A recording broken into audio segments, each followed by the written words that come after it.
Roscosmos cosmonauts Sergei Prokopyev and Dmitry Petelin are just hours away from departing the International Space Station to begin a belated trip back to Earth and to their families. Welcome in to Mission Control in Houston and the International Space Station Flight Control Room at the Johnson Space Center, where shift handover has just been completed. The Orbit 1 team of flight controllers now on duty under the direction of Flight Director Chris Dobbins as we prepare for the homecoming of this trio of crew members from Expedition 69 aboard the International Space Station and the completion of a mission of more than a year, 371 days to be exact. We'll talk more about their record-breaking statistics in just a moment. At this hour, as we mentioned, Chris Dobbins is the flight director on console here in Mission Control. He is joined on console at the top of your screen by veteran astronaut Aki Hoshide from the Japan Aerospace Exploration Agency, no stranger to Soyuz operations, as he'll be talking to the International Space Station crew throughout the overnight hours, as Rubio, Prokopyev, and Petelin are just minutes away from saying farewell to their Expedition 69 crewmates. Expedition 69 will turn into Expedition 70 at the time that the Soyuz MS-23 spacecraft undocks from the International Space Station just 3 hours and 51 minutes from now. They will be heading home as you look at a view of the Russian Mission Control Center in the town of Korolyov outside of Moscow, where Russian flight controllers will be talking to the Soyuz crew and guiding them through all the procedures relative to their undocking from the space station and the deorbit burn and entry back into the Earth's atmosphere that will result in a touchdown on a remote area on the steppe of Kazakhstan in south-central Kazakhstan at 6:17 and 33 seconds a.m. Central Time this morning, which will be 5:17 and 33 seconds p.m. at the landing site in Kazakhstan. The weather at the landing site is forecast to be ideal, just some scattered clouds forecast at 7,000 feet, visibility of 6 miles plus, with a temperature of about 69 degrees Fahrenheit to greet the three crew members. Rubio, Prokopyev, and Petelin are completing the third longest spaceflight in human spaceflight history at 371 days, eclipsed only by Valery Polyakov, 438 days, and Sergei Avdeyev's mission of 380 days. And of course, for Frank Rubio, the 371 days represents an American spaceflight record, the longest mission ever by an American astronaut. We'll talk more about statistics in just a second. The Soyuz spacecraft, which is docked on the Earth-facing side of the Russian segment of the International Space Station, as you see in this view, it is docked to the Prishal module, the node module, that is attached to the top of the Naoka multipurpose laboratory module. The three crew members have been awake for several hours now. They have activated the Soyuz systems. The Soyuz now on autonomous power as we're preparing in the next few minutes to see Rubio, Prokopyev, and Petelin say farewell for the final time to their Expedition 69 crewmates and float into their Soyuz to don their Sokol launch and entry suits and begin the procedures that will lead to the undocking of the Soyuz and eventually to its landing on the steppe of Kazakhstan. No, I did not send those commands yet. This mission, a record breaker for Frank Rubio, as we mentioned a moment ago, will have spanned 371 days, 5,936 orbits of the Earth, a mission that will have spanned 157.4 million miles, roughly the equivalent of 328 round trips to the moon and back. For Sergei Prokopyev, he will have logged 371 days on this mission, of course, and will have totaled 568 days in space on his two flights, placing him 12th on the all-time list for most days in space. For Petelin and Rubio, of course, this being their first flight, they will have logged 371 days in space. During their mission, which began just over a year ago, the crew saw the arrival of 15 visiting vehicles. 14 visiting vehicles departed the International Space Station. Prokopyev conducted 6 spacewalks during this mission, along with Petelin, They conducted those Russian spacewalks together, all 6 of them. Frank Rubio conducted 3 spacewalks of his own, totaling 21 hours, 24 minutes of spacewalking time. KS7 is illuminated. Which one? KS7, transparente. KS7. Check the LEDs.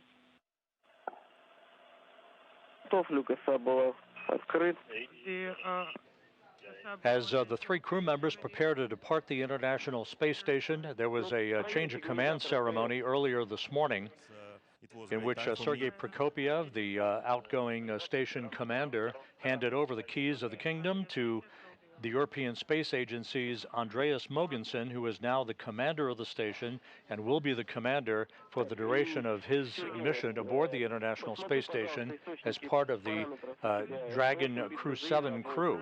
Let's take a look at that change of command ceremony that occurred on Tuesday morning.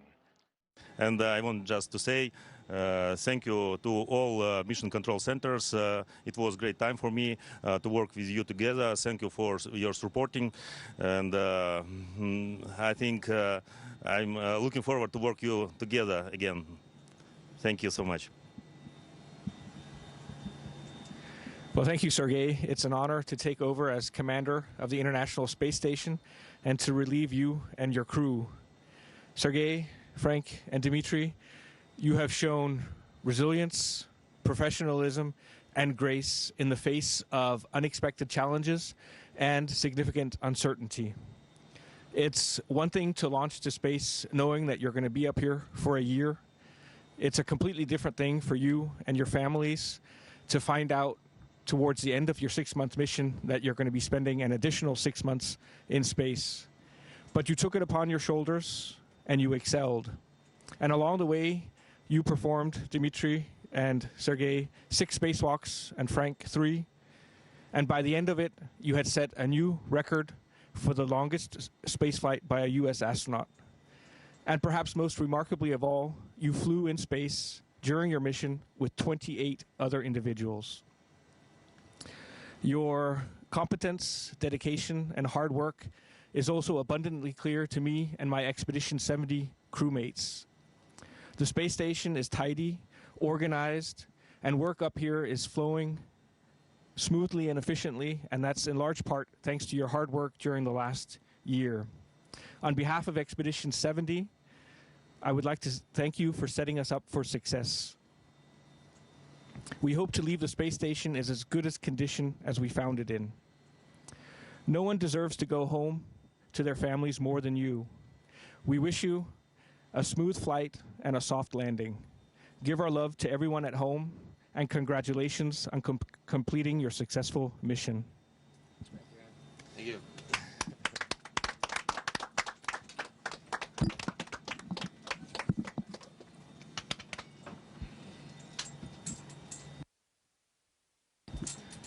And with that, we'll start Expedition 70.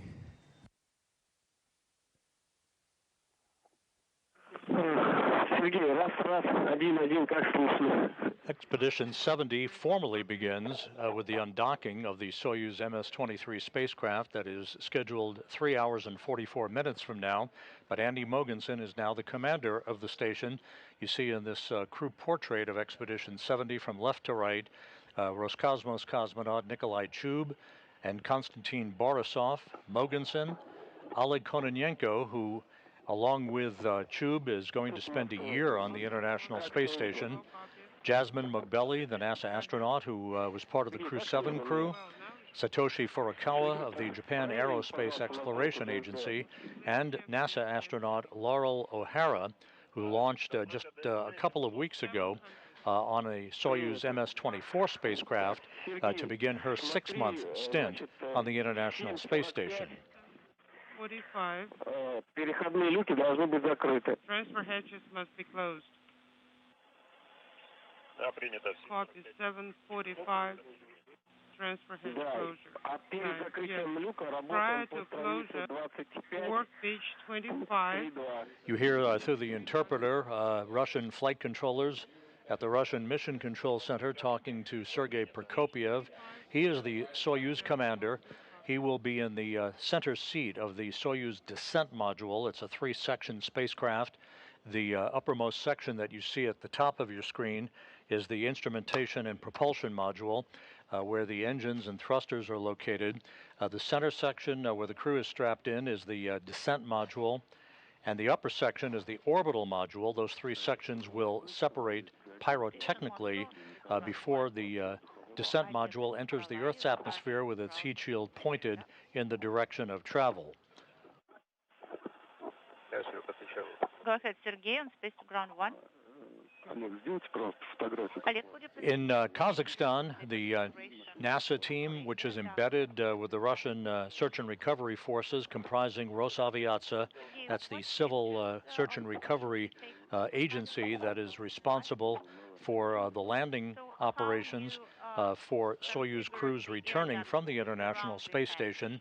That team of NASA and Russian landing personnel are about to board helicopters to fly 2 hours from the staging city in Karaganda, Kazakhstan, to an intermediary staging site in the town of Jezkazgan.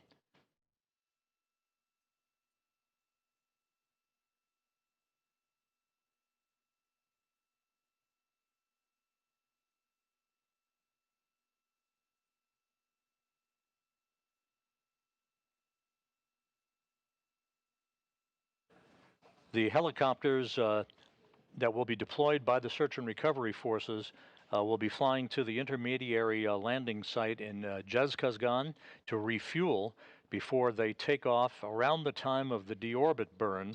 We'll talk about the sequence of events leading up to the landing itself here in a moment.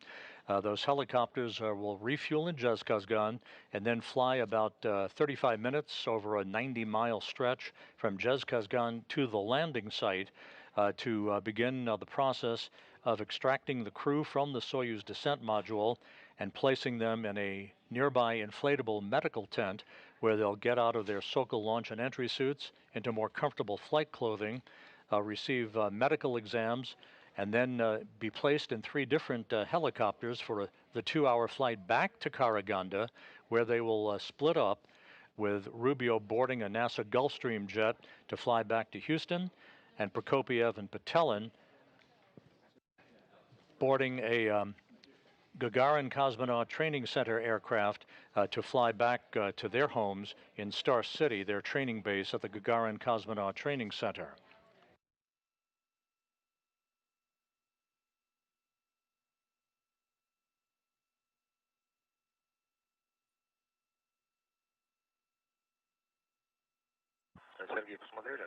Moscow Station, Sergey, did you have a look? Yes, we did. Everything is good. We could see everything. We will pass on this information. Moscow Station on space to ground 1. Oleg, there are LOSs from time to time. Now we are receiving a good video. Thank you for that. So you got it, Ace. I hope that I'm not taking any pictures. Yes, we understand. And now this view inside the Prashal module of the International Space Station. You're looking at Russian cosmonaut, I believe that's Konstantin Borisov, who is along with Oleg Kononenko and Nikolai Chub, who will be part of Expedition 70 at the time of undocking that is scheduled just over 3.5 hours from now. There's a view of the Soyuz spacecraft as the International Space Station flies 255 statute miles over the South Atlantic, or rather the South Indian Ocean, moving from southwest to northeast in an orbit inclined 51.6 degrees to either side of the equator. Again, the Soyuz is scheduled to undock at 2:54 and 30 seconds a.m. Central Time, 3:54 and 30 seconds a.m. Eastern Time. Once the hatch to both the station and the Soyuz spacecraft is closed, the Soyuz crew on their side of the docking interface and the International Space Station crew on their side of the docking interface at Prishal. They'll conduct a series of leak checks before that vestibule, the small passageway between the Soyuz and the International Space Station is depressurized to vacuum. That will set the stage for hooks to be open and springs on both sides of the docking interface to push off against one another for physical separation of the Soyuz MS-23 spacecraft. There will be two separation burns from Soyuz's thrusters to initiate an opening rate away from the space station, placing it later into a safe distance away from the complex for the deorbit burn that is scheduled just after 5:24 a.m. Central Time, 6:24 a.m. Eastern Time. That will be a 4-minute, 39-second retrograde braking maneuver to slow the Soyuz down by 128 meters per second, enabling it to drop out of orbit to begin its descent back into the Earth's atmosphere. Some 27 minutes after the deorbit burn, the pyros will initiate a separation of the three sections of the Soyuz. The orbital module and the instrumentation and propulsion module will separate from the descent module, which is where the crew will be seated.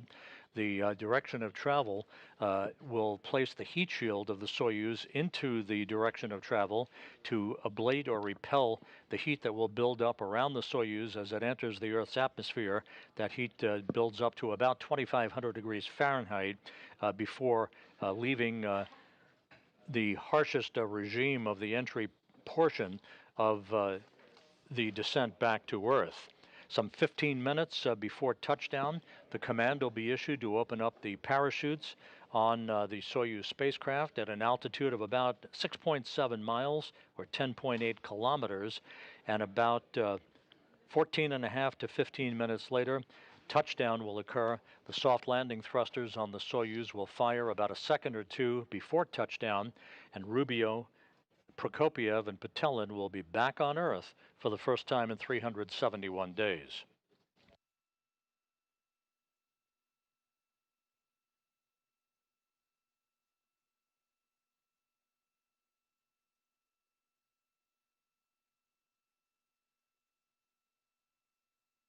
Just a few minutes from now, we'll be back inside the Prishal module to watch Rubio, Prokopiev, and Petelin say farewell to their crewmates aboard the International Space Station before they float into the Soyuz and close the hatch. That will begin the critical phase of the pre-undocking preparations that will take place over the course of the next several hours. Once they close the hatch to the Soyuz, and the hatch is closed on the station side of the docking interface, the crew will begin to don their Sokol launch and entry suits and will make their way into the descent module to strap themselves into their respective seats in the Soyuz.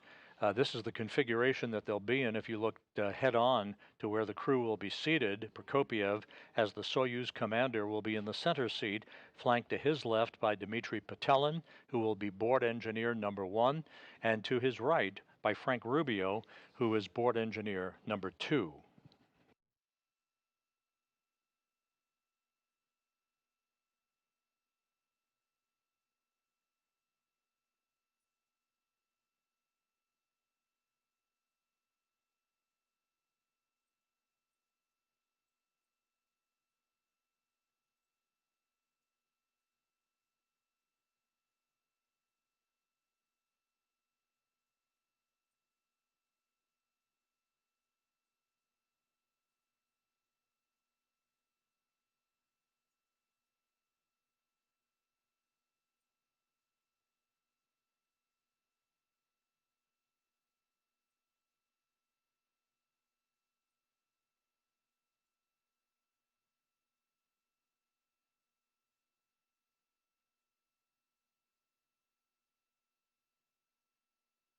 As mentioned earlier, the operation tonight and through the course of the overnight hours is being conducted primarily by the Russian flight controllers at the Russian Mission Control Center outside of Moscow in the town of Korolyov. You see this view from a balcony camera overlooking their International Space Station flight control room. They will be talking directly to the Soyuz crew throughout the course of the undocking, deorbit burn, and the entry phase. Once the Soyuz begins to approach the landing site in Kazakhstan, voice and data will be relayed through an Antonov fixed-wing aircraft that will be flying in the vicinity of the landing site, operating as a relay station to provide data and voice capability back to those flight controllers you see in Korolyov. The Rosaviatsa search and recovery forces will be circling the landing zone in their respective Russian Mi-8 helicopters with the NASA personnel on board. And once the Soyuz touches down, they will land in sequential fashion near the spacecraft itself to begin the process of extracting the crew, who will be placed in those reclining chairs that you're familiar with, that will be placed just alongside the capsule to enable the crew to have several minutes of an opportunity to get their equilibrium. This will be the first time in over a year that they'll be experiencing Earth's gravity, so it's going to take some time for their equilibrium to return to normal, but they'll be undergoing rehabilitation once they return respectively to Houston and to Star City to facilitate their return back to their pre-flight conditioning. Once they have had an opportunity in those reclining chairs to get their equilibrium back a bit, those crew members will be hoisted in the chairs and brought into a nearby inflatable medical tent to get out of those Sokol launch and entry suits and into their flight clothing to return to the helicopters after medical exams are conducted for the 2-hour flight back to Karaganda to split up for the first time in over a year and to return to their respective homes in Houston and into Star City.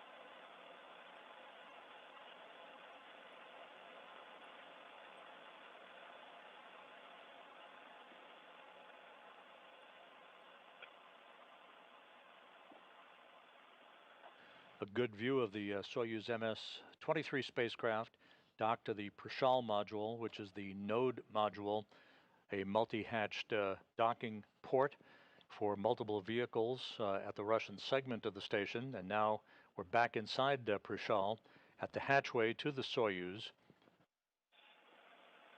as the crew is beginning to gather for final farewells before the Soyuz crew floats through the hatch and closes the hatch behind them to begin their pre-undocking preparations.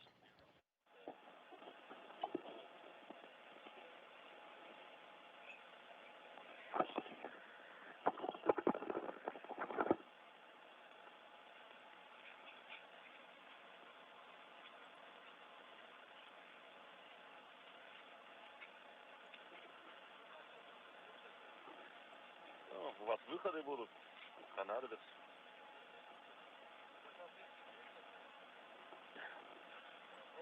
Нет, просто так. Заглушка мы готовим, да.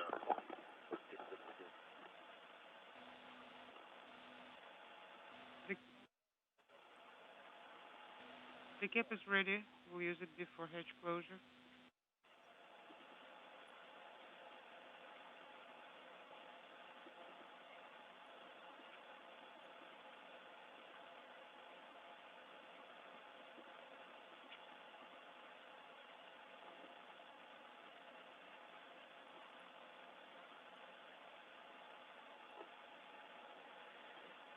Oleg Kononenko in the foreground, now in his 5th flight into space. When he returns a year from now, along with Nikolai Chub, Kononenko will have accrued more than 1,000 days in space. He'll be at the top of the list for the most days in space by a human. The International Space Station currently flying over the Indian Ocean, about to cross into Southeast Asia, flying over Jakarta, Indonesia.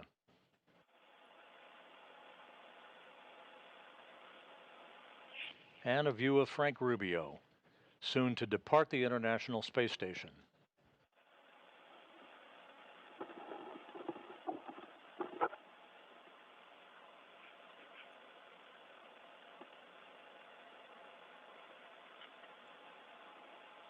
Rubio, Prokopiev, and Petelin originally were scheduled to spend just 6 months on the station, but a coolant leak developed in their original Soyuz that brought them to the station, the Soyuz MS-23, back on December 14th last year, and a replacement Soyuz was launched unpiloted and automatically docked to the station. That's the Soyuz MS-23 that they'll be returning home in a short time from now.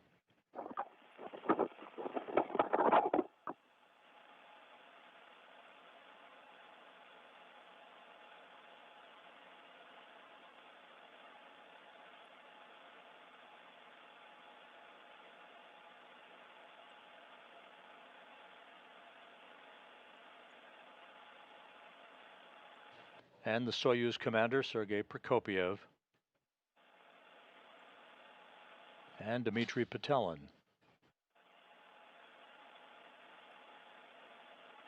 NASA's Laurel O'Hara in the field of view. A few final pictures being taken.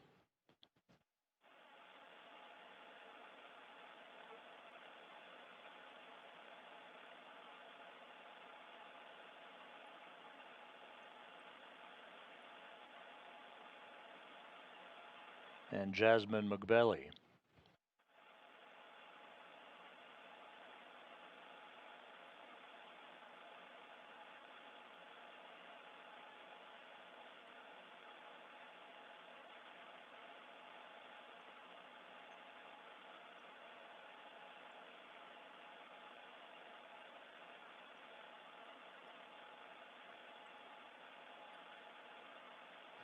Nikolai Chub now in the field of view.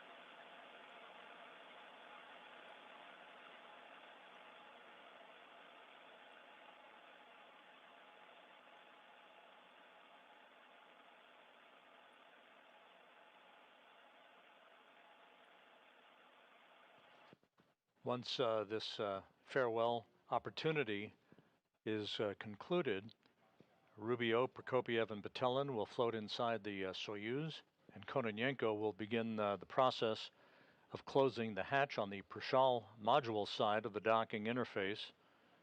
The Soyuz hatch will be closed, and the Soyuz crew, the departing crew, will begin to don their Sokol launch and entry suits.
The new station commander, Andy Mogensen from the European Space Agency, playing the role of photographer.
Right behind the crew is the hatchway to the Soyuz MS-23 spacecraft. Sergei Prokopyev, the commander, on the left side of your screen. He will be entering undocking settings and deorbit settings for some of the data that will be placed in the Soyuz computers. All of the actions by the Soyuz will be automatically triggered by those computer commands, including the deorbit burn and the separation of the modules, and ultimately the deployment of the parachutes about 15 minutes before touchdown on the steppe of Kazakhstan.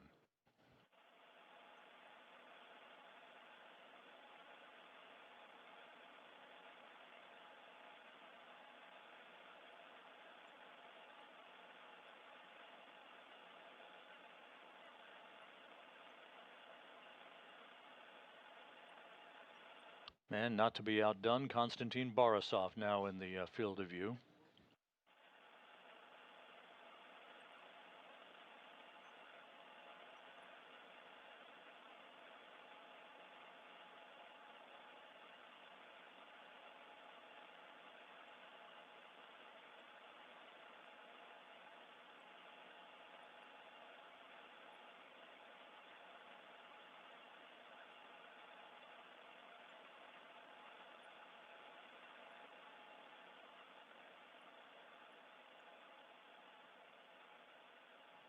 And with the photo fest now having been completed, final handshakes between the crew members, and we'll be seeing Prokopyev, Patelin, and Rubio enter the Soyuz vehicle momentarily.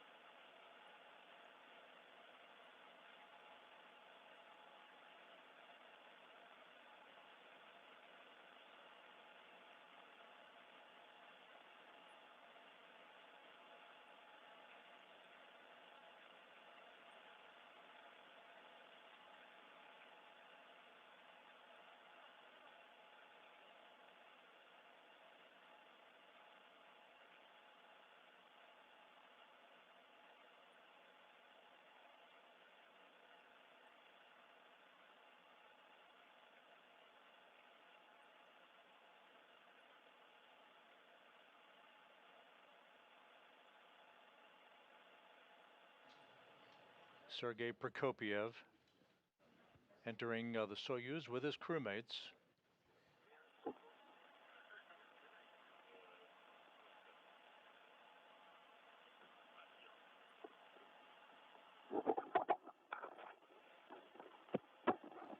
They are entering into the upper section of the Soyuz called the orbital module, which is basically designed to provide the crew members a bit of space We are ready to close before they move into the center section, which is the descent module of the spacecraft. You will go. You can We are start ready closing for the hatches. hatch closure. Copy. It's a go. Сергей, подтверди, что вы выполнили пункт 3.2 по Please 25 confirm странице that you are подготовка к done закрытию with the крышек step АБСУ и БО. 3.2 on page 25, which is preparation. Russian flight controllers have given the crew members on board the station the green light to close the transfer hatch, that is the station hatch, on that side of the docking interface.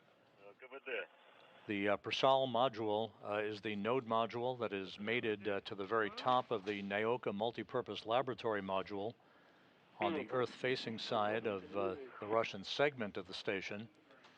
The station hatch will be closed first, followed by the Soyuz hatch, and that will initiate the start of leak checks over the course of an orbit or so to make sure that we have an airtight seal between the two docking interfaces before the depressurization of the passageway is conducted.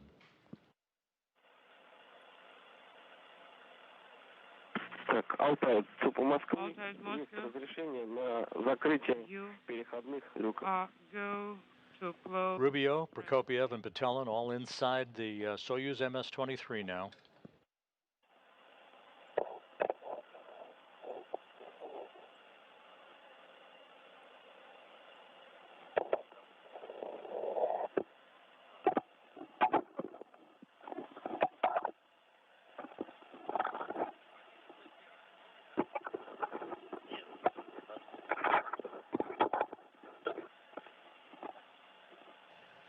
The Soyuz scheduled to undock 3 hours and 15 minutes from now.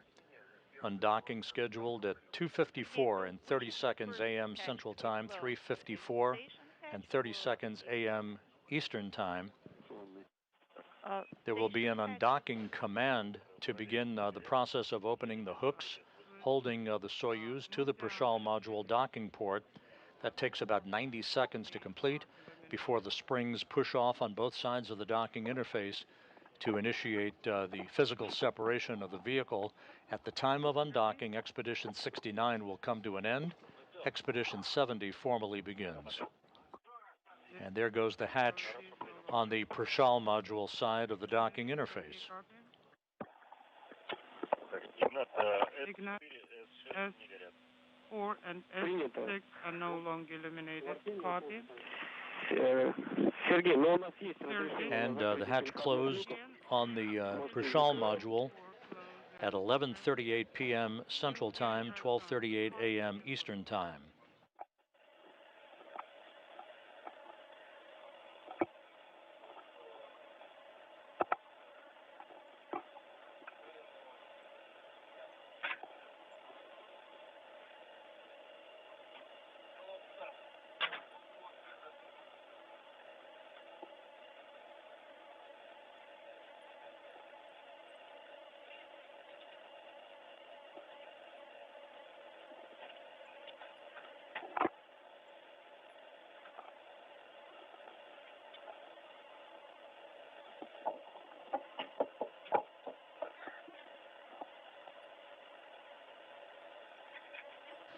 So once again, Frank Rubio, Sergei Prokopiev, and Dmitry Petelin are now inside their return craft, the Soyuz MS-23. The hatch on the station side, the Prashal module hatch, has been closed.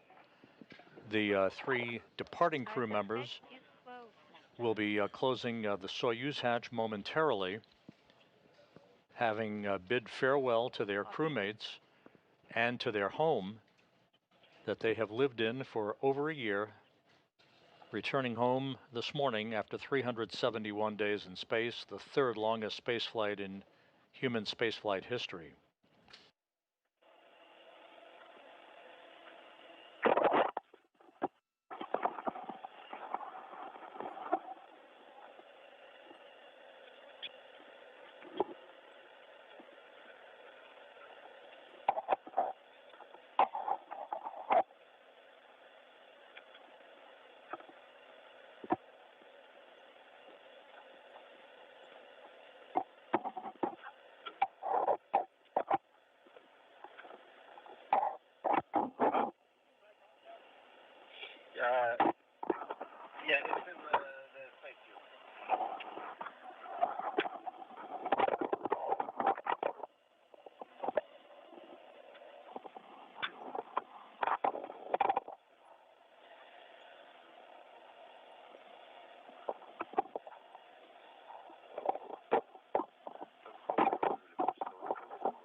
На связи. The Soyuz systems were activated a couple of hours ago. The Soyuz on autonomous power, no longer on station power that it has been on for the past 371 days. Сергей, тогда работаем по 28 странице. Now go to page 28 and proceed with the steps. And work. And we now have confirmation that the Soyuz hatch is closed at 11:41 p.m. Central Time, 12:41 a.m. Eastern Time. So the hatches on both sides of the docking interface are now closed. Leak checks will get underway, and the crew, the departing crew, Rubio, Prokopiev, and Patelin, will begin to don their Sokol launch and entry suits.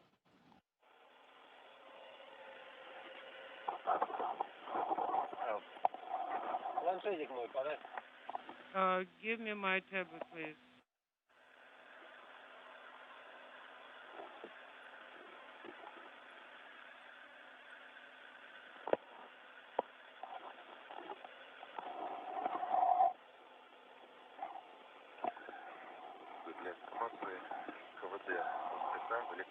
Just for your awareness, Moscow, the KVD valve is an electrical control. Copy, KVD or equalization valve of the vehicle is an electrical control. Copy.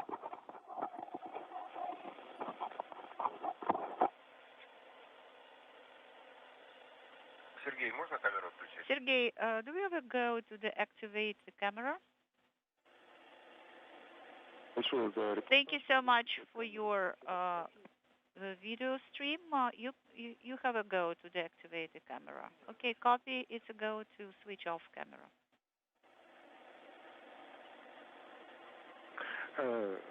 Добрый день еще раз. Это Владимир. Олег, hello. This is Vladimir. Откуда брали? Could you please tell me, for our awareness, what kind of cable with the extender did you use? Sergey, you we use for page 28, the cable right? that you please recommended. Go ahead and report as you go. Okay, Copy master, how copy? 427. All right, could you please put it back where you... So with the Soyuz crew now safely aboard their return vehicle, the Soyuz MS-23, which was launched back in February as a replacement vehicle for the damaged Soyuz MS-22 spacecraft that carried Frank Rubio, Sergei Prokopiev, and Dmitry Patelin to the station just over a year ago. It developed a coolant leak back on December 14th and needed to be replaced to provide a safe passage home for these three crew members.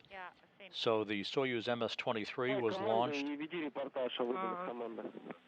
in February without a crew on board, automatically docked to the Prashal module, and now today is being used as the return vehicle for Rubio, Prokopiev, and Patelin. The Soyuz MS-22, the damaged vehicle, landed autonomously on the steppe of Kazakhstan in the same location as this crew will be touching down several hours from now. In Kazakhstan,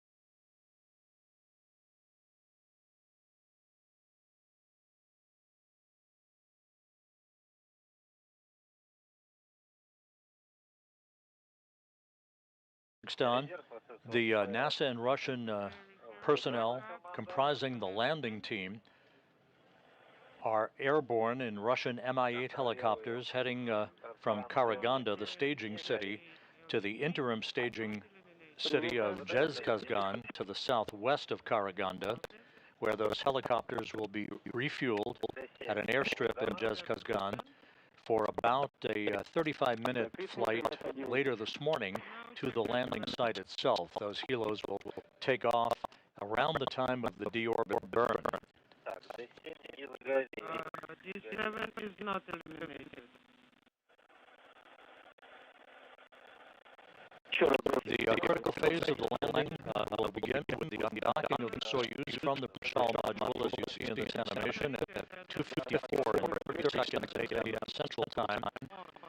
Two separation burns will create an opening rate of 5 Soyuz to stay safe distance away from the International Space Station for the firing of the engines and the orbit burn, 4-minute 39-second retrograde firing that will slow the spacecraft down by 128 meters per second, allowing it to drop out of orbit.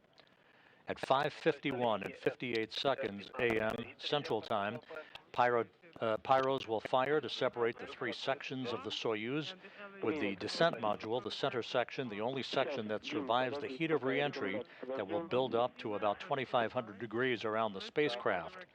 15 minutes before touchdown, the parachutes will begin their deployment. First a extraction chute, then a drogue chute, and then the main parachute, enabling the Soyuz to descend toward its landing site on the steppe of Kazakhstan. The soft landing thrusters will fire just a second or two off the ground, and then touchdown will be accomplished, and the 3 crew members will be home after more than a year in space.